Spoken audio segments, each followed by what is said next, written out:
So welcome everybody to our webinar on the 5 strategies to improve communication. Many of you know, but my name is Matt Heller, and I am super excited that you've chosen to spend the time with us here this morning.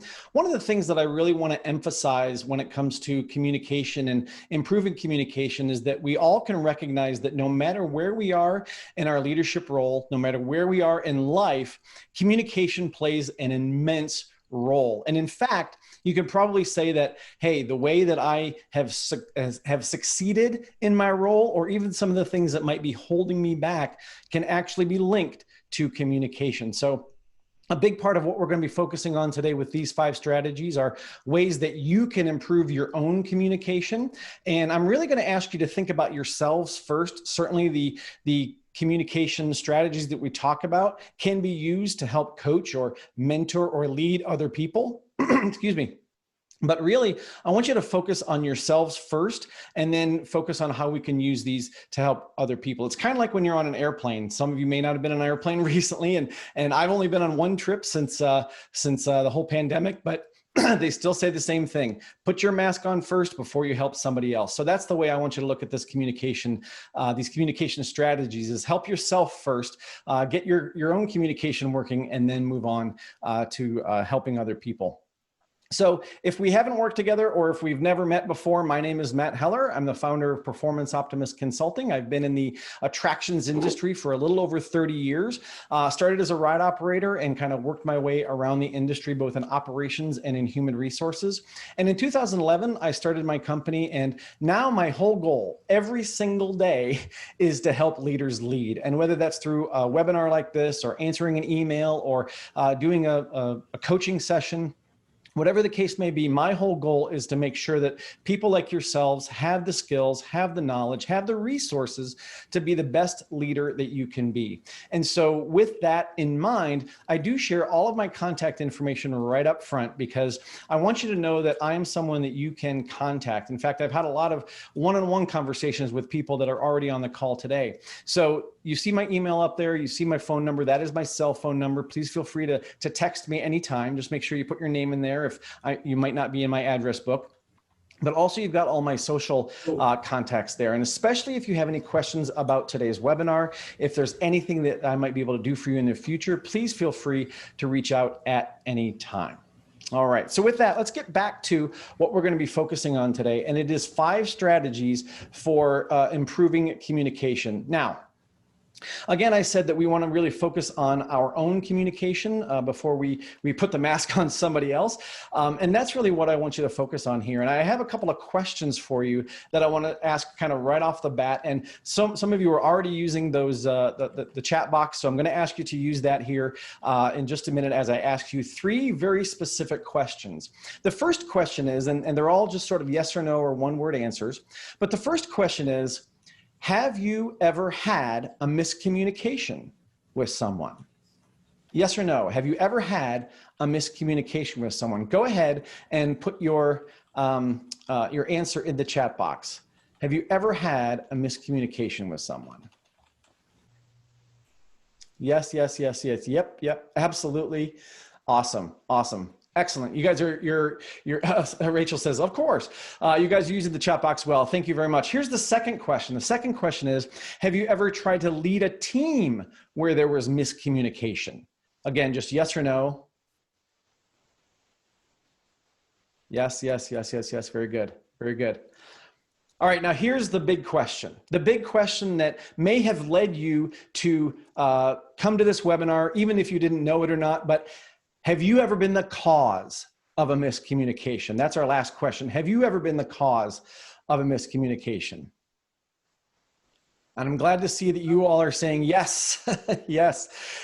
Not on purpose. Oh, that one went by really fast. I didn't see who said that, but I'm glad that you said not on purpose, because sometimes the way that we communicate, we don't know that we might be creating a miscommunication. So that's one of the things that I really want you to, again, keep in mind as we go through this today, is there could be things that we don't even know about that are causing miscommunications that could be really impacting the way that we build relationships or even the way that we lead our teams. Okay, so before we jump into a lot of things in the content of what we're talking about today, I'm going to put you into a quick breakout room, and I just want you to do a quick introduction with the 4 or 5 people that are going to be in there. And again, if you don't have your camera, if you can just join by audio, that'd be fantastic. Again, it's just a quick introduction of a couple of people. Ideally, if Zoom works the way it has in the past, these will be the same people that you'll be in breakout rooms with throughout the entire experience. So I want you to just share your name, share where you work, maybe something a little bit about you. You only have about 2 minutes to do this in total, so we don't want to get too detailed, but I do want you to just give a quick introduction of yourself to the people that you're going to meet, in this breakout room. So let me go ahead and pull up the breakout rooms. Here we go. And let's see. Let's do, there we go. Okay. So I'm going to create the breakout rooms. You'll get a little notice that shows you how to get into the breakout room. And then in 2 minutes, I'm going to call you back. Here we go.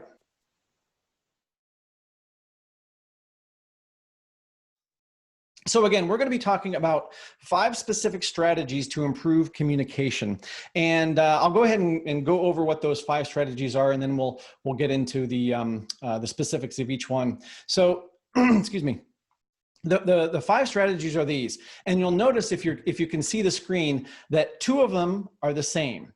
So we're actually going to talk about listening twice, and there's a reason for that. I truly believe that we don't discuss listening and listening techniques nearly enough when we talk about communication. So that's why I've decided to actually do it twice on this webinar. So 2 of the 5 strategies are going to be about listening.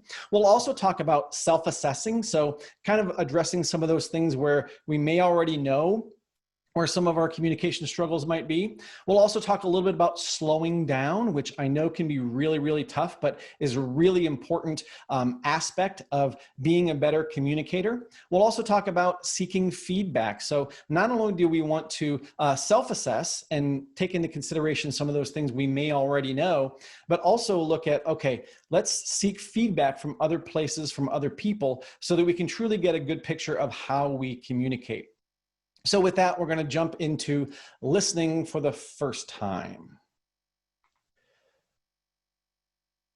So if you're, again, looking at the screen, you will see the diagram of the ear. And I really believe that if we want to talk about listening, it's critically important that we have a good understanding of how all of these mechanisms work, how we take a sound wave from the air and it goes through all these mechanisms in our ear and then gets shot into our brain. I think that's really important. Yeah, I'm just kidding. We don't have to know all this. we don't have to be doctors. We don't have to be ear, nose, and throat specialists to understand how we listen. In fact, we don't even listen with our ears. Many of you have heard the difference between hearing and listening. We use this mechanism to hear. We use this mechanism, the brain, to listen. So we hear with our ears. We truly listen with our brain. And this is a really important distinction. Why? Because your brain is really, really powerful. Your brain is trying to create logic on the things that you're actually being told or the things that are being communicated to you. But the problem is your brain is also doing a lot of other things at the same time. Your brain is also saying, okay, how does this relate to other things that I know? Maybe some preconceived notions. Maybe you've got some assumptions. Maybe you've got previous experience that's actually getting in the way of you being able to listen with an open mind. So as we talk about listening, one of the biggest words that I want you to take away from this is the word focus. We have to strategically and actively focus on the communicator so that we get the right message. Okay, but again, what happens is your brain is trying to say, okay, well, this doesn't relate to something else I've learned, or this doesn't relate to my other experience. And what ends up happening is you have this internal dialogue. You have this conversation in your head while another conversation is going on. Here are some quick examples I know that I've experienced that can really derail a communication if we're not careful. The first one is, let's say you're talking to someone and you just don't care about what it is that they're talking about. Well, that may be your message from your brain. Yeah, I don't care. I don't care what they're talking about. That's going to come out in your response. That's going to come out in your body language. That's going to come out in how you, go forward with that conversation. So, if your brain's saying, I really don't care, then guess what? You're not listening. You have tuned out. What if your brain is saying, why is John telling me this? Shouldn't Sarah be the one that's telling me this, right? And now, instead of focusing on the message, we're focusing on who's telling us the message, right? And what's more important? What's more important is the message. Now, there could be situations where maybe Sarah should be telling you this, but by you focusing on who the messenger is rather than the message, guess what you're not doing? You're not listening. And one of the things that certainly has come up recently is her mask should be covering her nose, right? This is what our brain is telling us when we see somebody. The pre-COVID version of this would have been, oh, they got something in their teeth, or there's something about their appearance that is distracting me from this particular conversation. So when we say that her mask should be covering her nose, are we really concentrating on what she's actually saying? My guess is no. In fact, I would guarantee that no, we are not really truly focusing on what that person is saying. And to me, this gets into the realm of, are we listening to learn, or are we listening to respond? In each of these cases, we're probably listening to respond, because I really don't care what they're talking about. Why is John telling me this? Her mask should be covering her nose. All I want them to do is to stop talking so that I can share what it is that I want to share. Okay. Now, I learned this lesson when I was working at Valley Fair up in Minnesota, because I was the manager responsible for guest services. So whenever somebody wanted to talk to a manager, they called me. Well, I would go up there and I would be listening to their concern, their complaint. And, at the very beginning, I'd be like, okay, yeah, your kid was too short to get on Wild Thing. So here I am, I'm listening to respond. All I'm really doing is waiting for them to stop talking so that I can tell them the same thing that I've told them over and over again. But if I had listened to learn, I would have been learning that they were telling me something different than somebody else was telling me. So it's really important that we focus on learning, focus on truly listening, so that we don't get caught in that trap of listening to respond and potentially solving the wrong problem. Because that's honestly how I learned that lesson. I learned the lesson because I started talking about things and I started, trying to solve a problem, and they're like, that's not what I said at all. You weren't listening. There it was. There was the big telling moment. So it's really important that we can listen to learn and we can focus on the listening. And remember that it's not just about our ears, it's absolutely about our brain. And another element of listening that I want to talk a little bit about is this concept of digital listening. Now, this is something that I thought I had kind of stumbled upon as I was putting this program together, and then I Googled it, and nope, everybody's talking about digital listening.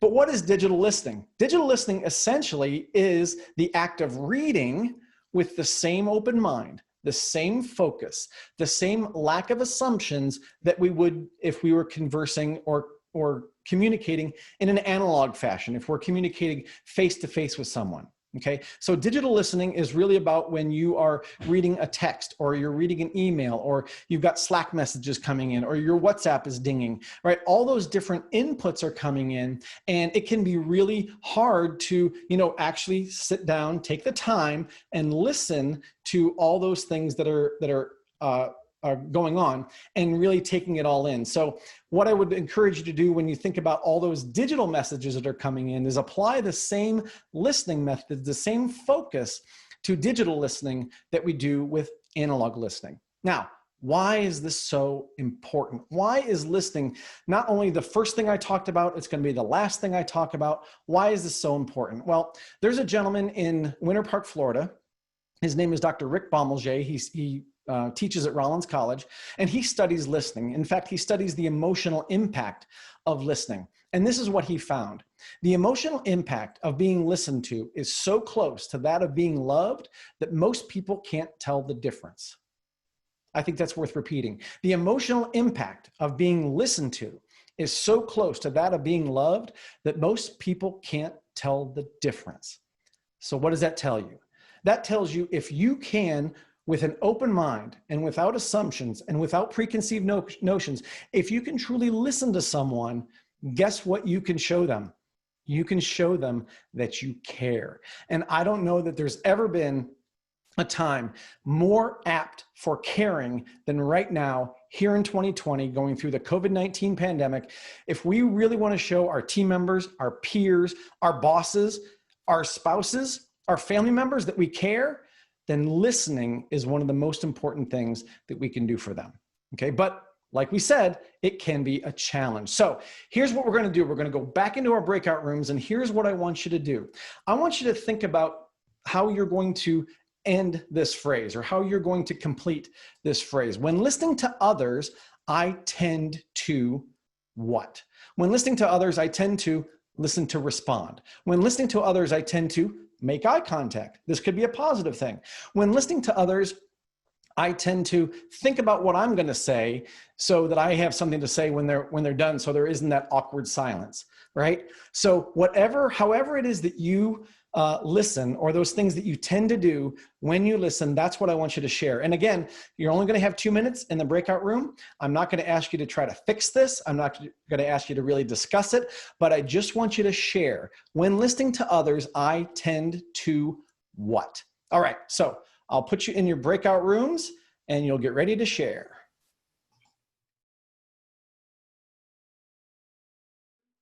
So with that, we're going to move on from listening and talk more about self-assessment. And this is really where we focus on, okay, what are those things that may be going not so well in my world that we may be able to build on, or we may be able to correct, or we may be able to look at in a slightly different way. So I'm going to share a couple of kind of overview questions that you can ask yourself that will help you kind of start the self-assessment process, even though as leaders, you're probably already, well within that self-assessment process. But here are a couple of things that I think are really important. So one of the first questions to kind of ask yourself is, when or with whom do you find it most difficult to communicate? So that could be a peer, a certain peer. That could be your boss. That could be a certain team member. That could be someone in your family, right? When, or with whom do you find it most difficult to communicate? It could also be a specific situation. So there could be a time when maybe it's giving praise. Giving praise is actually difficult for some people. It could be, when you're coaching someone, or when they're not quite meeting the standard. That could be when it's most difficult to communicate. Or maybe they've done something and you know that they know how to do it, but they're not they're not cutting the mustard, if you will. And now it's hard to have that conversation. So when or with whom do you find it most difficult to communicate? Another question to really think about is, do you have to repeat yourself often? Do you find that you're saying the same thing over and over and over again? And if that's the case, then it may not necessarily be about the person that you're speaking to, but it may be the way that you are communicating. And really, I kind of equate this to the definition of insanity, which most people know is, when you keep doing the same thing over and over and over again, but expect the same result, then that's the definition of insanity. Well, that's also going to have an impact on communication, because when you think of, I sent the same email 3 times, or I told them in person 3 times the exact same way. Well, it may, again, not be the way that that person is taking it, but the way you're communicating it. So everybody communicates in a slightly different way. So if you find that you've said the same thing 2 or 3 times, change that up. Figure out a different way to communicate that. Maybe writing it down is more effective than doing it in person, whatever that case may be. So if you find that you're repeating yourself relatively often, that could be more of a reflection of how you are communicating, not the way other people are taking your communication. And the last question there to think about is, are you frustrated with others' lack of understanding? And, that's happened a lot recently when we've had all these new processes, all these new procedures related to COVID, when we're trying to get things done and trying to get them done quickly, and people just aren't buying in, or they're not understanding. Well, one of the things we have to recognize, especially when we're self-assessing our own communication, is we may have been living with that for quite a while. We may have been living with that particular topic or that particular new subject for even a week, and now we're expecting somebody else to pick it up in a day, and that's just not going to happen. And we'll talk more about that when we talk about slowing down. But this is one of the things I think that leaders tend to get frustrated with, is when people don't sort of get up to speed quick enough. And I think there's some things that we need to look at, again, when we talk about slowing down. But if that's something that's frustrating you, then that could also be a reflection of communication. So some of the things that you might actually uncover as you are self-assessing your communication is that you could be creating more confusion than clarity. And this actually comes from a conversation I had with a coaching client the other day, where she was saying, there's times when I just don't feel like I have all of the information, but I want to, share this feeling with my team that I've got their back and I'm there to support them. And so she says, sometimes I might fudge a little bit or, make something up. So at least it sounds like I've got their back. And I said, well, what you're doing there is you're actually creating more confusion than clarity. And we talk about this in guest service all the time. Better to say, I don't know, and I will find out, than to share the wrong information. So don't create more confusion than clarity. The next thing is you might actually be spilling the message. So this is a reference to a blog post that I did a couple of weeks ago, where I talked about the process of sharing a piece of information. Maybe your boss has given you a new directive and you now have to clearly communicate that to your team. Well, it's inevitable that some of that message is going to get lost in translation. Or the analogy that I made was, you may be spilling the message. So look at that piece of information as water in a bucket, and that water is at the very top of that bucket. And you've got to transport that all the way to your team without spilling any. So you have to make sure that that message is exactly the way it should be when it gets to your team. Well, the problem with that is you're probably going to spill some. In the bucket of water analogy, you're going to spill some. So what do? Well, when you get to your team, you want to make sure that bucket is full. So what do? You go over to the hose and you put a little bit more water in it.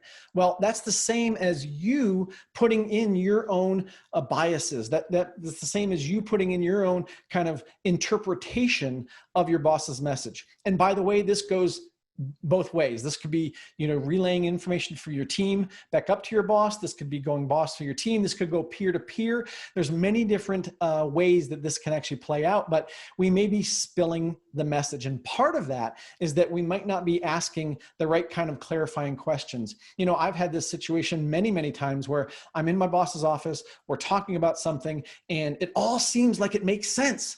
And then when I walk out, boom, I'm like, what did we just talk about? I just completely lost, what we talked about. Or I start to think of these follow-up questions. Well, what about this? And what about that? And there were some people I had relationships with that I just didn't feel comfortable going back and asking those questions. And guess what happened? I spilled the message when it came to providing that message to my team. And they had no idea what I was talking about because I really didn't know what I was talking about. So we may be spilling the message. As we look at our self-assessment, we may be spilling the message. Your own biases can also derail communication. This actually comes from another coaching conversation I had very recently, where there was somebody who was really trying to get a point across to their boss. And we were talking about all the different things were going on and all the different things that were affecting this person. And I said to him, have you ever told your boss that? And they said, well, no, not really in those words. And then she said, but this is how he will respond. And I said, is that an assumption? Is that an unconscious bias? Or is that truly how he's going to respond? And she kind of thought about it and she says, yeah, I guess I really don't know how he's going to respond. But just having that thought in her mind stopped her from having that conversation. And so sometimes our own biases, our own preconceived notions, just like we talked about with listening, can really have an impact on our willingness to ask the questions that we need to ask, to look for the clarification, and to really communicate as effectively as we possibly can. So that's a little bit about the self-assessment process and some of those things you might find. So here's what I want you to do. We're going to jump back into those breakout rooms here. Think about a time or situation when communication is most difficult for you. Okay, again, this could be with a guest. This could be with a family member. This could be with your boss. This could be with a certain peer or a certain team member.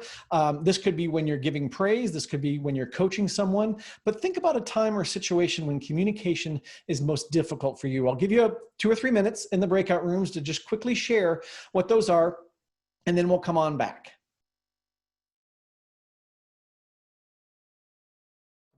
And now we're going to get into slowing down. And I think it was Rob from Zoo Miami said, I hope there isn't a time limit for slowing down. Well, I think one of the things that COVID has shown us is that in some ways, things have probably slowed down, but in other ways, especially when it comes to communication, this is not slowing down, and we're getting just as many Slack messages and WhatsApp and Facebook and Twitter and all kinds of different things are coming at us all the time. But if we truly want to be more effective, and one of the best things that we can do for ourselves and for the people around us is truly to slow down. And I know that can be difficult, but I'm going to give you a couple of tools that will help you figure out how the best way is that we can slow down a little bit. Okay, so the first thing is about being clear, and it's an acronym for a couple of different tactics that we can take to actually help to slow us down. And you can look at this sort of as a checklist. And if you kind of pause to say, am I being all of these things, then that will help you slow down and also help you have much more effective communication. So let's take a look at what this CLEAR word really means. So the first one is caring. Am I actually showing that I care through this communication? And to me, that starts with the simple phrases of please and thank you, the things that your mom taught you, right? Always say please, always say thank you. If you're returning an email and you are wanting to thank them for just reaching out, then say that. Thanks for reaching out, right? Instead of just saying, yes, this will be great, right? So it actually shows that you care, shows that you're taking the time to care about the message that they're sending. In person, in analog conversations, it's a lot about eye contact, especially now that we're wearing masks. Some people say you can't see the smile. I believe you can. If you smile, you smile with your eyes, you smile with your whole face. Some people smile with their whole body. That again shows that you care.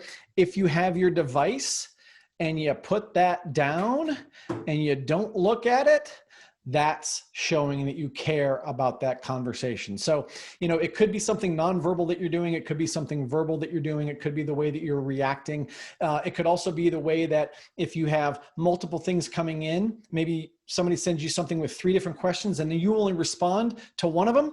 Well, it didn't really show that you cared about the entire message. So that's one way that we can show that we care.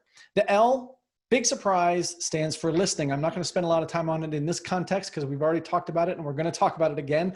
But listening is critically important to the entire slowdown process. Taking the time to truly listen to someone. The E is about being empathetic, putting yourself in the shoes of your employees or the shoes of the people that you're talking to. How did they get to where they are? How did they get to the conclusion that they came to? How did they get to the thought process of where they are? Can you put yourself in their shoes? And does that then impact the way that you communicate with them?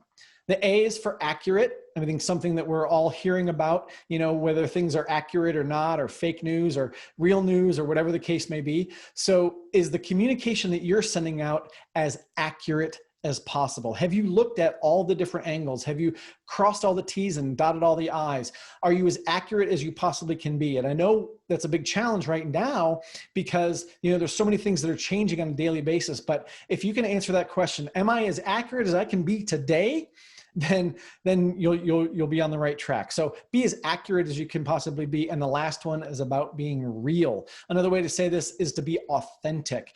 I think back to those situations when I left my boss's office and I started having questions and it wasn't really real for me to not go back and ask them. It was a fear that I had. It was this misconception that I had about going back and asking those questions. So if I had done what was really in my gut and what I really felt was right, that would have helped me answer some of those questions. So when we look at slowing down a little bit, when we look at the kind of checklist that we can use for our communication, the CLEAR acronym can really help us do that. Are we being caring? Are we listening? Are we being empathetic? Are we accurate? And are we real? The other thing I wanted to share with you, the other tool that I wanted to share with you to slow down is something I'm actually borrowing from the world of marketing. And it's called the Rule of 7. And basically what this says is that it takes at least, or an average, 7 impressions for somebody to make a buying decision. Right? So in the world of marketing, they have to see 7 different messages before they're ready to buy something. So it could be something on social media, it could be a TV commercial, it could be a friend's recommendation, but they're going to need 7 different touches before they're really ready to make a buying decision.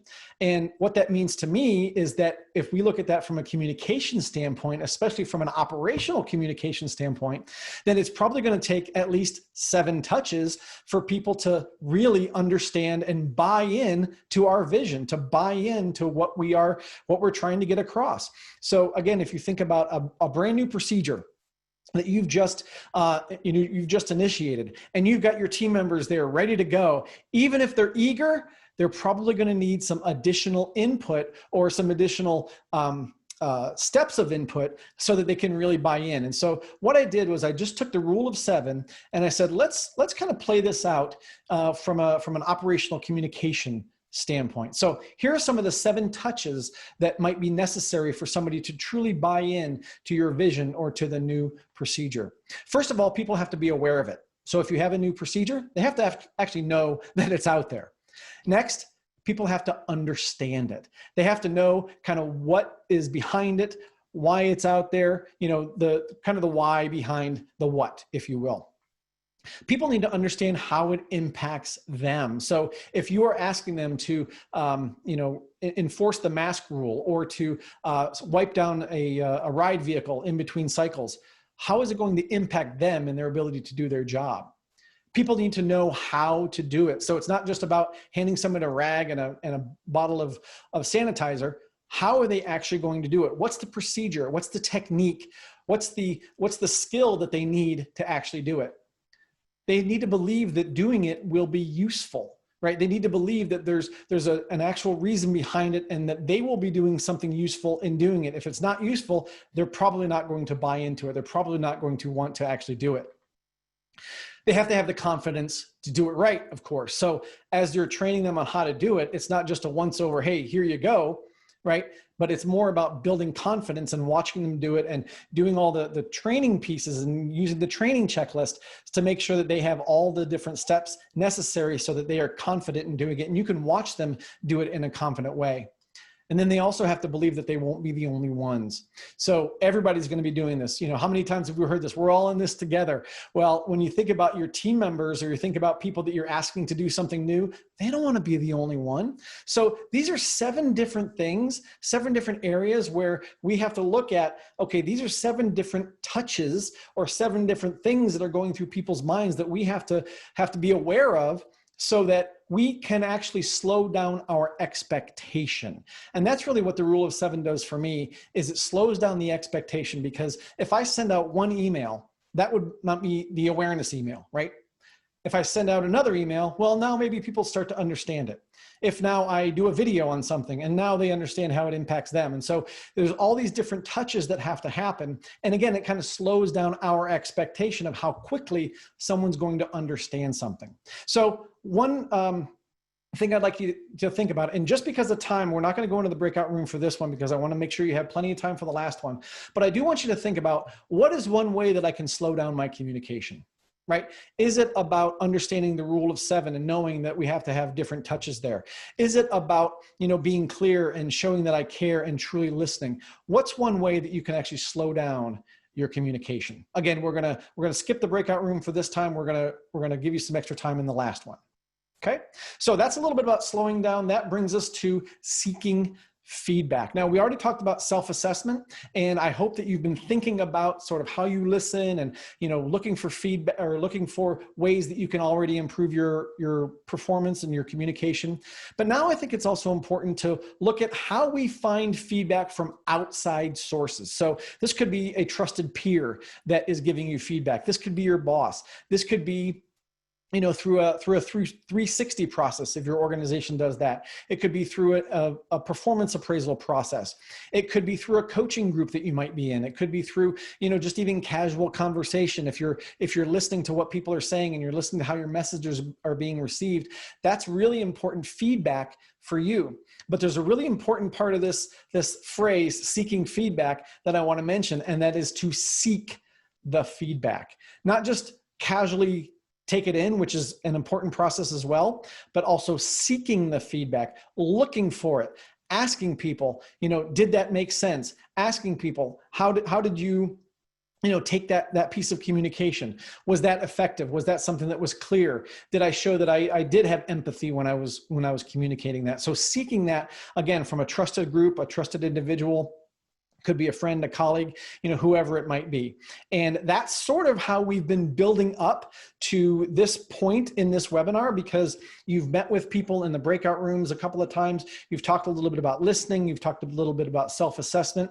And now it's really to pick one area of communication that you would like to improve. And this time I'm going to give you a little bit longer in the breakout room so you can actually talk about this. Now, I'm not asking you to fix every communication issue that you might have, but just pick one area. Maybe it's listening. Maybe it's, different parts of listening. Could be anything.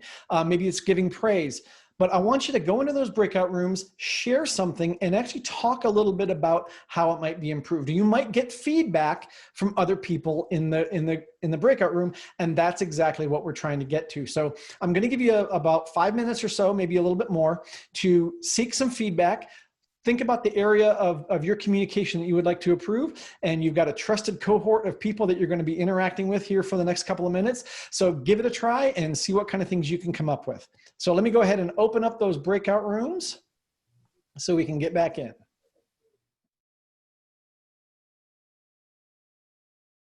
Just want to, first of all, thank you for sharing all that in the rooms. I got to jump into a couple of them and just kind of hear what you guys were talking about. Really great stuff. And, obviously I encourage you to continue those conversations as you go forward. But as promised, we are going to follow up and we're going to return to our concept of listening. And remember that listening is really about having an open mind. And really what I want to do is get you to kind of self-assess a little bit about how well did you listen during this webinar? How well did you listen to other people and what they were saying? Did you listen with an open mind? Were you distracted by other things that were going on? This is just sort of a microcosm of how you might listen with your teams. So kind of go back and self-assess about how well you did listen. I also want to share something that my dad always said, and he said, we were given 2 ears and 1 mouth. So we should always be listening twice as much as we're talking. And again, that's another reason why I want to talk about listening twice. But I do want to give you a little bit of a quiz and see just how much you were listening. So if you remember back to this quote,